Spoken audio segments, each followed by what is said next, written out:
आज हम बात करेंगे 3 ऐसी हैबिट्स के बारे में जो आपको सक्सेसफुल बनाने में मदद कर सकती हैं। तो चलिए शुरू करते हैं। Seek first to understand then to be understood. इससे पहले कि हम किसी को मशवरा दें, हमें उससे समस्याओं का समाधान बताना चाहिए। हमें दूसरे व्यक्ति के साथ खुलकर बातचीत करनी चाहिए, उसकी बात को ध्यान से सुनना चाहिए और उसे समझने की कोशिश करनी चाहिए।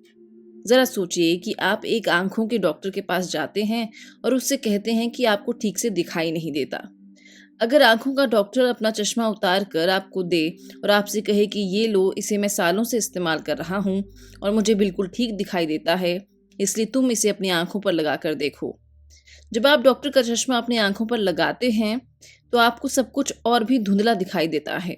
डॉक्टर ने आपकी समस्या को ठीक से समझा नहीं और जो उसे ठीक लगा वही आपको करने को कहा। उसने अपना चश्मा आपको अपनी आंखों पर लगाने को कहा। मुझे उम्मीद है कि आप उस डॉक्टर के पास दोबारा नहीं जाएंगे। हम अपनी रोजमर्रा की जिंदगी में लोगों के साथ कुछ ऐसा ही करते हैं। जिस तरह डॉक्टर ने अपनी समस्या को ठीक से नहीं समझा, हम भी लोगों की बात को ध्यान से नहीं सुनते और पूरी तरह समझने की कोशिश नहीं करते। जो बात हमें अपने जीवन में ठीक लगती है वही हम दूसरों को बताते हैं और उन्हें वही करने को कहते हैं। हम उनकी समस्या को ठीक से समझने से पहले ही उन्हें उसका समाधान बताते हैं। ये हैबिट कहती है कि हमें दूसरों को समझने की कोशिश करनी चाहिए और ऐसा करने के लिए हमें दूसरों की बात सुनने की आदत डालनी पड़ेगी।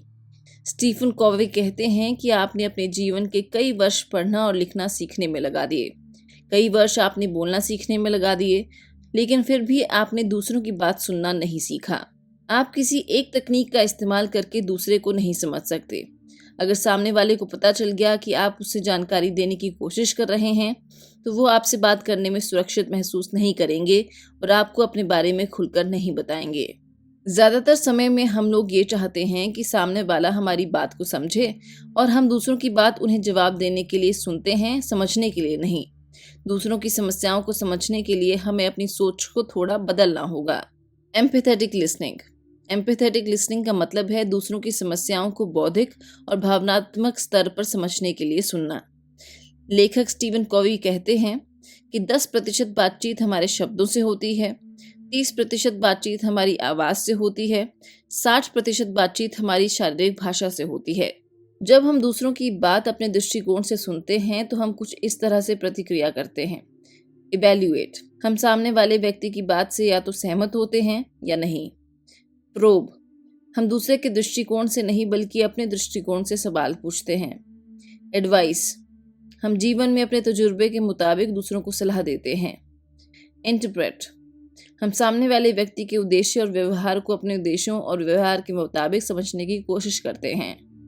अगर हम इस प्रकार की प्रतिक्रियाएं करने की बजाय दूसरों की बात को ध्यान से सुनेंगे और उनकी भावनाओं को समझने की कोशिश करेंगे तो निश्चित तौर पर हमारे बातचीत करने के तरीके में सुधार आएगा। अपने आप को इस तरह से बदलने के लिए हमें एम्पैथेटिक लिसनिंग का अभ्यास करना होगा। एम्पैथेटिक लिसनिंग आपके लिए विन विन परिस्थितियां बनाने में भी बहुत काम आएगी। एम्पैथेटिक लिसनिंग का अभ्यास करने में आपको थोड़ा समय तो लगेगा, लेकिन इतना नहीं जितना कि लोगों के साथ आपकी गलतफहमियां और अनसुलझी समस्याओं को सुलझाने में लगता है। जब हम सामने वाले व्यक्ति की ज़रूरतों और समस्याओं को समझने के बाद उनके सामने अपने विचार रखते हैं तो उनकी नज़रों में हमारे विचारों की विश्वसनीयता अपने आप बढ़ जाती है। तो देखा आपने, सुनना कितना ज़रूरी है। ये एक ऐसी हैबिट है जो आपको सक्सेसफुल बना सकती है।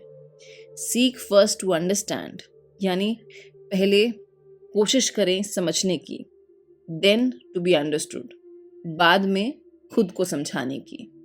आशा करते हैं आप अपनी सुनने की क्षमता को बढ़ाएंगे और एम्पैथेटिक लिसनिंग का अभ्यास करेंगे। आज के वीडियो में इसी हैबिट के बारे में बात करेंगे। जल्द मिलते हैं दूसरी हैबिट्स के साथ दूसरी वीडियो में।